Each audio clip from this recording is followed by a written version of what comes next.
The Young and the Restless. YNR. Spoilers reveal that Nate Hastings, Sean Dominic, may soon have a reason to dive back into the career he once loved.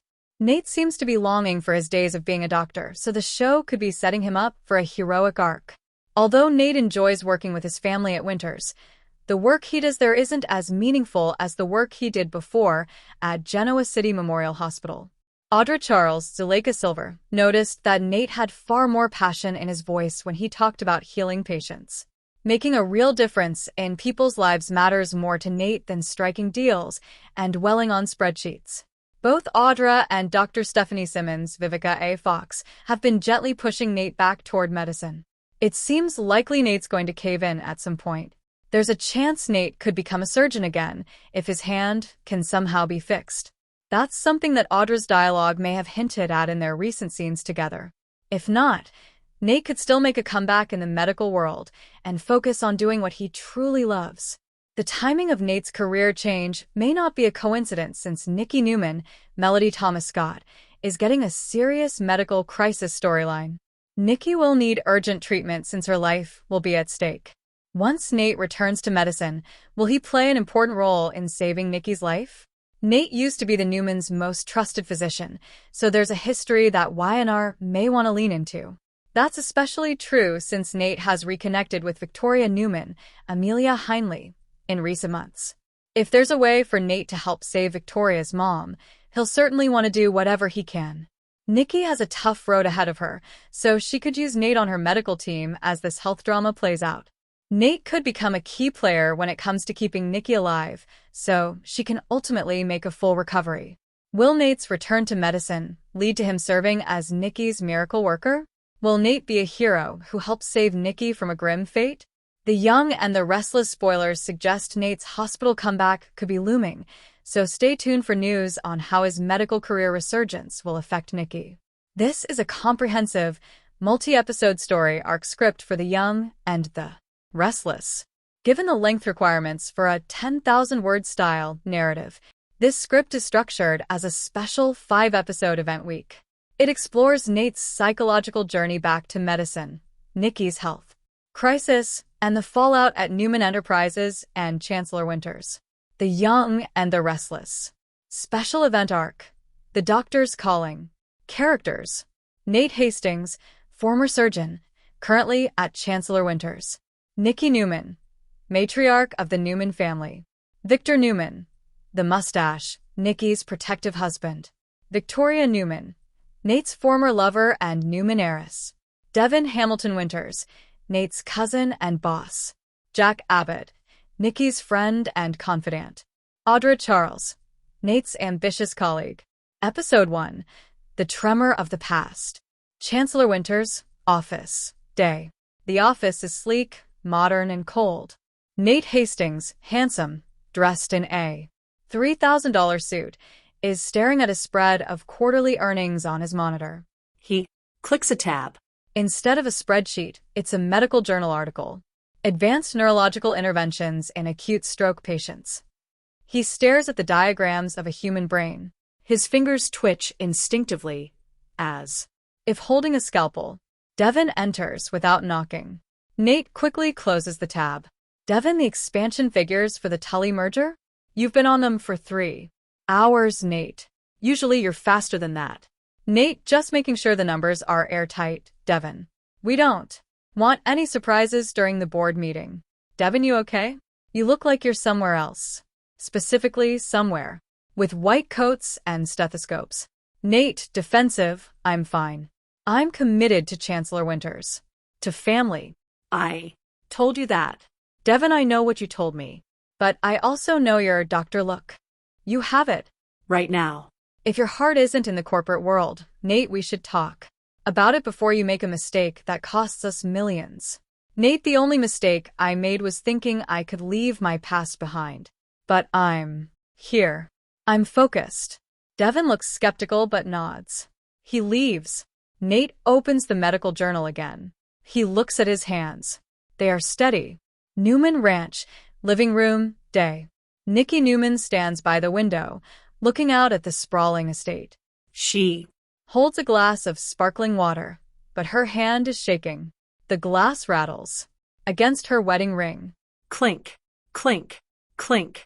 She sets the glass down quickly as Victor enters. Victor, my sweet Nikki. You look radiant this morning. Nikki, forcing a smile. Thank you, Victor. Just enjoying the view.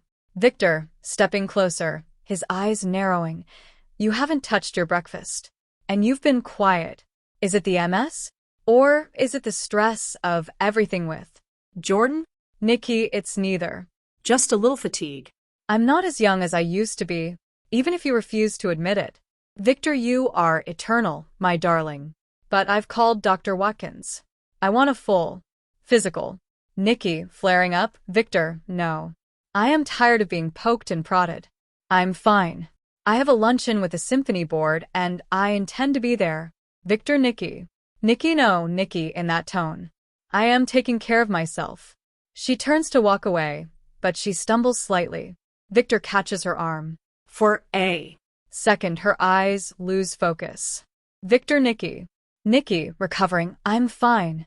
Just caught my heel on the rug. Let it go, Victor. please. Crimson lights, patio, day. Nate sits with a coffee. Audra. Charles approaches, looking like she's ready for battle. Audra. You're moping, Nate.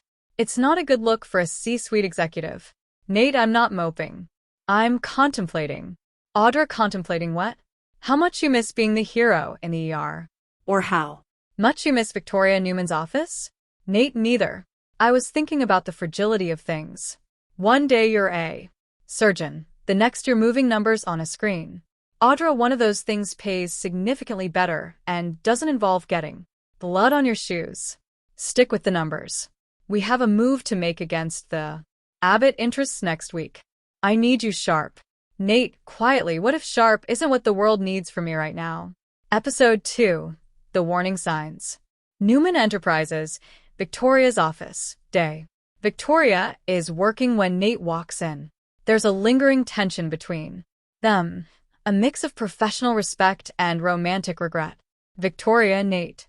This is a surprise. Are you here on Chancellor Winter's business? Nate. Actually, I was hoping to check in on your mother. I saw her briefly yesterday and she seemed off. Victoria sighs. She's stubborn. My father is worried sick, but she insists it's just the stress of the trial. why? Did you notice something specific? Nate. Medical mode, her gait. It was slightly taxic. And her pupillary response to the sunlight seemed delayed. It could be an MS flare-up, but it looked more acute. Victoria. You're talking like a doctor again. Nate. Sad smile. Hard habit to break. Just keep an eye on her, Victoria. If she Starts complaining of a headache or loses sensation in her left side, don't wait for a GP. get her to the ER. The athletic club, dining room, later. Nikki is meeting Jack Abbott for lunch. She tries to lift her fork, but her hand won't cooperate. She drops it. Jack. Nikki, are you okay? Nikki, slurring slightly. It's the heat. It's so warm in here, Jack. Jack, concerned. It's 68 degrees in here. Nikki, your face to your left side is drooping. Nikki, panic rising. No, I'm just tired. Don't tell Victor. He'll put me in a cage. He'll. Suddenly, Nikki's eyes roll back. She slumps forward, her head hitting the table. With a sickening thud. Jack, screaming help. Someone call 911. Nikki. Crimson lights, moments later. Nate is getting a refill when his phone buzzes. It's a news alert or a text from Victoria. No, it's a commotion outside. People are running toward the athletic club across the street. Nate, what's going on? Waitress. Someone collapsed in the dining room. They think it's a stroke. Nate doesn't think. He doesn't check his schedule. He doesn't call Devin. he Drops his coffee and sprints toward the club. Episode 3. The Golden Hour. The athletic club, continuous. The room is in a state of chaos. Jack is holding Nikki, trying to keep her upright. People are crowding around, taking photos with their phones. Jack, get back. Give her air. Nate bursts through the doors. He pushes through the crowd with an authority he hasn't used in years. Nate, move out of the way. I'm a doctor. He slides onto the floor next to Nikki. He immediately checks her pulse. It's thready. Her breathing is labored. Nate, Jack, how long has she been out? Jack, just a minute. Nate, thank God. She was slurring her speech. And then she just collapsed. Nate, to the waiter, I need a medical kit. Now. And call the paramedics, tell them we have a suspected intracranial hemorrhage. We need a neuro team on standby at Memorial. Nate begins checking Nikki's vitals. He pulls a small pen light from his pocket, something he's carried out of habit for months. Nate, Nikki? Nikki, can you hear me? It's Nate. Nikki moans, but she's not conscious. Her breathing hitches. She's beginning to seize. Jack, Nate, do something. Nate, to himself, she's aspirating. Nate looks around. The ambulance's sirens in the distance, but the traffic in Genoa City is gridlocked due to construction. Nate, she's not going to make it to the hospital if I don't clear her airway and stabilize the pressure. He looks at his hands. For a split second, he remembers the surgery he botched years ago, the injury, the loss of his gift. Nate, whispering, not today. Not her. The ranch. Victor's study. Victor gets the call. His face turns to stone. Victor, what? The athletic club? I'm on my way. He slams the phone down. He looks at a photo of him and Nikki on the desk. Victor, don't you leave me, Nikki. Don't you dare. The athletic club, the intervention. The paramedics are still 5 minutes out. Nikki's face is turning blue. Nate, she's having a laryngeal spasm. I have to intubate, or she's gone. Waitress hears the first aid kit. Nate rips it open. There's no intubation kit. It's basic. Gauze, aspirin, a plastic tube for CPR. Nate, I need a sharp blade and a hollow tube. Now. He looks at the bar. He grabs a high-end metal straw from a cocktail and a steak knife from a nearby table. Jack, Nate, what are you doing? Nate's saving her life. Jack, hold her head still. Do not let her move. The crowd gasps. Nate sanitized the knife with high-proof vodka from the bar. His hands are rock steady. The corporate Nate is gone. The surgeon is back. He makes a precise incision in the cricothyroid membrane. It's a field tracheotomy, the most dangerous move a doctor can make outside of a sterile or blood spurts. Jack looks away. Nate is focused. He inserts the metal straw. A sharp intake of breath. Nikki's chest rises. Falls. Rises again. Nate, sweating, panting, she's breathing. The paramedics burst in. Paramedic, who did this? Nate, standing up, covered in blood, Dr. Nathan Hastings. I've stabilized the airway. She needs a CT scan and 10 milligrams of mannitol immediately. Let's move. Episode 4. The Vigil. Genoa City Memorial. Waiting room, night. The entire Newman clan is there. Victor, Victoria, Nick, Abby. Jack sits in the corner, shaken. Nate is standing by the vending machine, still in his blood-stained dress shirt. He's staring at his hands. Victoria, approaching him. The doctors just came out. They said if you hadn't opened that airway, she would have been brain dead before the ambulance arrived. Nate, I just did what I was trained to do, Victoria.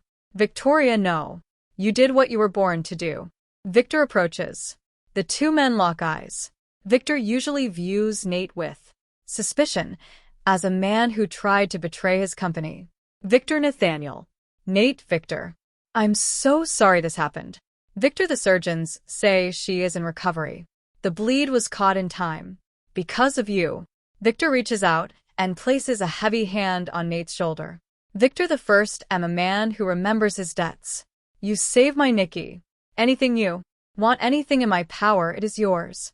Nate, I don't want anything, Victor. I just want her to be okay. Nikki's ICU room, later.